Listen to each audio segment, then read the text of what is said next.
देखिए, मंत्री लोग पूरी तैयारी के साथ आते हैं, और कई बार हो सकता है भ्रम की स्थिति पैदा कर दें, लेकिन फिर भी जवाब देते हैं। ऐसी कोई बात नहीं, तैयारी करते हैं। कांग्रेस के पास में कोई इशू नहीं है। जब प्रश्न पूछे तो उस संबंधित प्रश्न पूछे, प्रश्न किस संबंध में है। कई बार ये खुद भ्रम पैदा करते, प्रश्न का संबंध और होता है, दूसरा सवाल पूछ देते हैं, तो वो मंत्री उसमें आखिर में दाएं बाएं हो ही जाता है। तो इस पर प्रश्न नहीं पूछने चाहिए। लेकिन आज जिस तरीके से हेमंत बिना जी की तैयारी, अध्यक्ष जी ने भी कहा कि सवाल को दोबारा लेकर के आएंगे, खर्रा साहब भी कम्युनिकेट नहीं कर पाए। देखिए, हेमंत बिना जी हमारे नए सदस्य हैं, हो सकता है कहीं कंफ्यूज हो गया होंगे, लेकिन तैयारी करके आते हैं, अच्छी तैयारी। आपके विभाग से भी जुड़ा हुआ एक सवाल था, और जो ग्रांट की रेशो को लेकर के सवाल था, किस अनुपात में ग्रांट आ रही है, क्या उसके अनुपात में कोई बदलाव हुआ है, काम धरातल पर उतर रहा है? देखिए, हमारे विभाग में जन भागीदारी की योजना है, जिसमें 30% कोई संस्था दे सकती है, पंचायत समिति दे सकती है, ग्राम पंचायत दे सकती है, जिला परिषद दे सकती है, एमएलए और एमपीएलएडी का पैसा भी लग सकता है।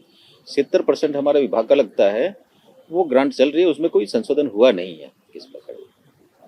आज पूर्व मंत्री शांति धारीवाल जब सदन में बोल रहे थे कि अकबर का शिलालेख सरकार प्रचारित कर रही है, तो कह रहे हैं बीजेपी रिश्तेदारी निभा रही है, क्या रिश्तेदारी की तरफ इशारा कर रहे हैं? देखिए, वो तो शांति धारीवाल जाने, लेकिन ये शिलालेख कोई आज नहीं आया, इनके समय था, ये हटा देते ये चाहते तो। इन्होंने कार्रवाई क्यों नहीं की? अब हमसे क्यों सवाल पूछ रहे हैं?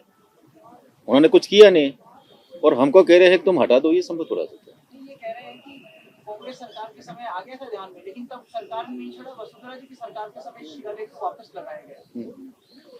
देखिए, शिलालेख को एक इतिहास होता है, इतिहास रहना चाहिए ताकि आने वाली पीढ़ी को पता लगे। तो हो सकता है वो किसी विशेष परिस्थितियों में कोई ऐसे कारण रहे होंगे, वो शिलालेख रहा होगा।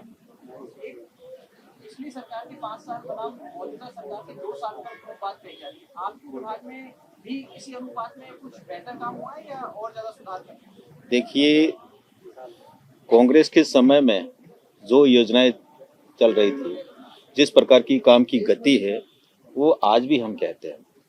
2 साल बनाम 5 साल, कामों की सूची आपके सामने हम रखेंगे तो पता लगेगा कि कितना काम हुआ। उनसे कई गुना दुगना काम हुआ, चाहे रोड को लेकर होगा, चाहे कहीं और विषय को लेकर होगा। सारे कामों में हम इनसे आगे हैं, कोई भी काम ऐसा होगा हम पीछे नहीं है।